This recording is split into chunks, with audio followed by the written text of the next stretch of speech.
Hello guys, I am विकास कुमार और आज मैं आपको स्टील स्ट्रक्चर के बारे में बताऊंगा। ठीक है, स्टील स्ट्रक्चर के बारे में बताऊंगा। ठीक है, तो भाई पिछले लेक्चर हमने कहाँ तक कवर कर लिया था? लोड्स तक कवर कर लिया था। ठीक है, तो आज मेरे पास कुछ नोट पॉइंट्स है। ठीक है, आपके लिए। तो पहला नोट पॉइंट ये कि जब भाई मैं कनेक्शन का डिजाइन करता हूँ, कनेक्शन मतलब जैसे एक स्टील मेंबर ये रहा, दूसरा स्टील मेंबर क्या है, दूसरे स्टील मेंबर को इस मेंबर से मुझे क्या करना, ज्वाइन करना। तो एक इनके बीच में क्या बनेगा, कनेक्शन ही नहीं बनेगा क्या भाई?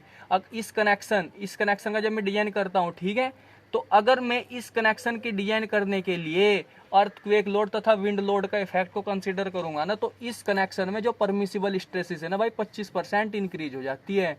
ये बहुत इंपॉर्टेंट पॉइंट है। ठीक है, दूसरा नोट पॉइंट कौन सा हो गया कि जब भाई मैं मेंबर का डिजाइन करता हूँ, मेंबर का डिजाइन मतलब टेंशन मेंबर या कंप्रेशन मेंबर का डिजाइन करता हूँ, तो उस केस में विंड लोड तथा अर्थक्वेक लोड का इफेक्ट लेने के बाद जो परमिसिबल स्ट्रेसेस है वो कितनी परसेंट इंक्रीज हो जाती है भाई? 33.33% इंक्रीज हो जाती है। ठीक है, तीसरा नोट पॉइंट ये है कि भाई जो हम मतलब स्टील स्ट्रक्चर को ज्यादा प्रीफर करते हैं, ठीक है, किसके ऊपर? आरसीसी स्ट्रक्चर के ऊपर। क्यों? क्योंकि जो स्टील मेंबर होता है ना, स्टील मेंबर का सबसे बड़ा एडवांटेज होता है कि जो उसका वेट पर यूनिट जो स्ट्रेंथ का रेशियो होता है ना भाई, वेट पर यूनिट स्ट्रेंथ का रेशियो होता है वो क्या होता है? मिनिमम होता है। मतलब उसमें जो मेंबर होता है ना, मेंबर का जो कम वेट पे ज्यादा स्ट्रेंथ देता है भाई स्टील मेंबर। ठीक है, उसकी स्टिफनेस क्या होती है? बहुत ही अच्छी होती है। क्यों? क्योंकि इसकी भाई ज्यादा लोड पर कम डिफॉर्मेशन आता है उसमें। ठीक है, स्टील मेंबर में। तो ये बहुत ही इंपॉर्टेंट पॉइंट है, तीन इंपॉर्टेंट पॉइंट। तो भाई नेक्स्ट चैप्टर भाई हमारा चल गया रिविट कनेक्शन। कौन सा? Rivet connection. ठीक है, तो देखो भाई कनेक्शन करने के लिए भाई मुझे तीन चीज की आवश्यकता पड़ती है। एक तो रिविट हो गया, दूसरा क्या हो गया? वेल्ड हो गया, ठीक है, तीसरा क्या हो गया? बोल्ट हो गया। ठीक है, इन तीन चीजों से मैं दो स्टील के मेंबर्स को क्या करता हूँ? ज्वाइन करता हूँ। ठीक है, तो इन तीनों में से पढ़ने से पहले भाई मैं किसके बारे में पढ़ूंगा? सबसे पहले रिविट के बारे में पढ़ूंगा। ठीक है, तो रिविट क्या होती है? रिविट एक पिन टाइप की होती है भाई। इस टाइप से क्या होती है? पिन टाइप की होती है। ठीक है, माना इसका डायमीटर कितना होगा? जो नीचे का इसे क्या बोलते हैं? सैंक बोलते हैं। इसे क्या बोलते हैं? हेड बोलते हैं। ठीक है, तो ये माना इसका डायमीटर कितना होगा? डी। तो जो इसका जो ये हाइट होती है कितनी होती है? 0.7 इंटू डी होती है। जो इसकी लेंथ होती है वो कितनी होती है भाई? 1.6 इंटू डी होती है भाई। ये बहुत इंपॉर्टेंट पॉइंट है। ठीक है, अब देखो भाई रिविट दो प्रकार की होती है। एक तो कौन सी रिविट होगी? एक तो हॉट ड्रिवन रिविट हो गई।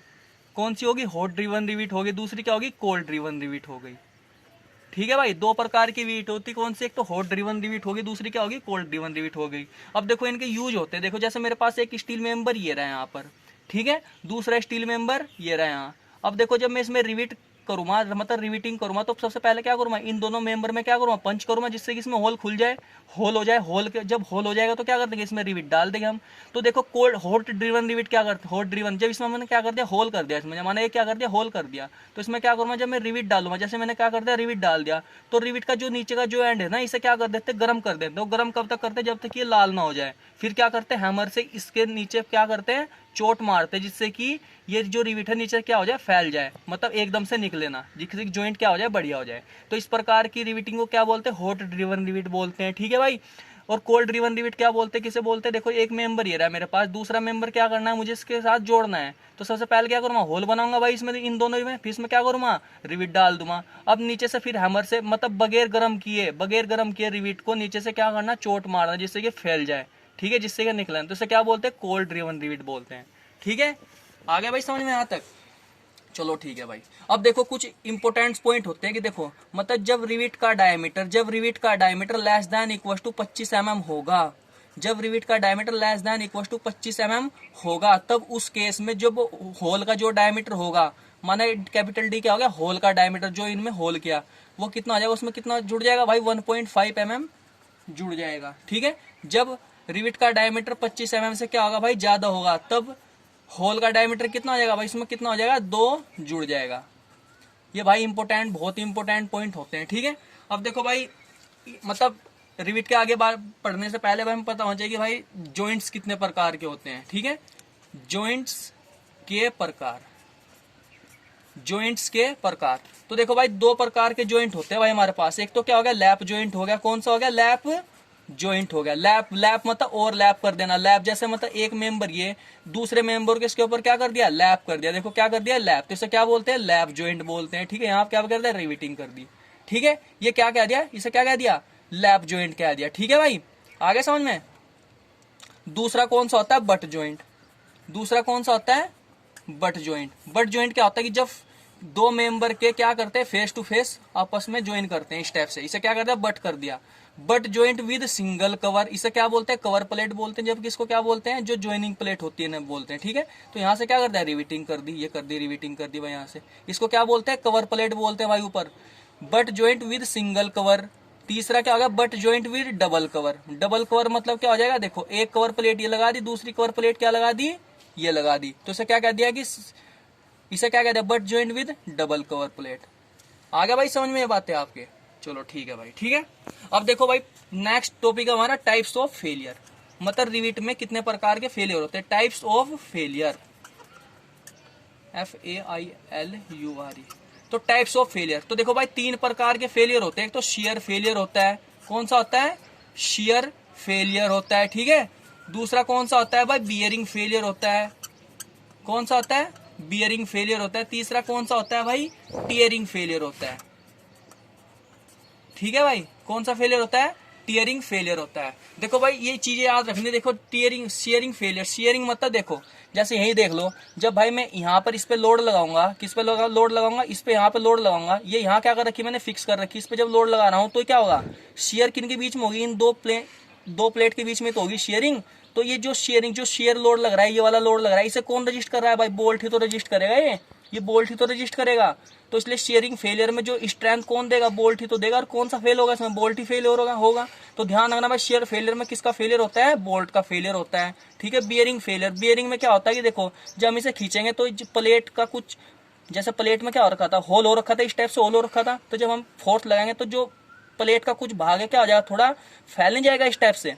तो इसमें क्या होता है कि प्लेट का तथा बोल्ट का दोनों का फेलियर होता है भाई बियरिंग में, ठीक है। टियरिंग में क्या होता है कि भाई प्लेट फट जाती है, ठीक है। मतलब जब हम प्लेट क्यों फट जाती है, जब बोल्ट की स्ट्रेंथ क्या होती है, बहुत ही ज्यादा हो जाती है। जब बोल्ट की स्ट्रेंथ बहुत ज्यादा हो जाती है एज कम्पेयर टू प्लेट, तो उसमें क्या होता है कि लोड लगाने के बाद क्या होता है, प्लेट क्या होती है, प्लेट में क्या जाते हैं, क्रैक्स जनरेट है। जैसे क्या ये होल लग रखा है यहाँ पर, ठीक है, इसमें क्या है, रिविट लग रखी है।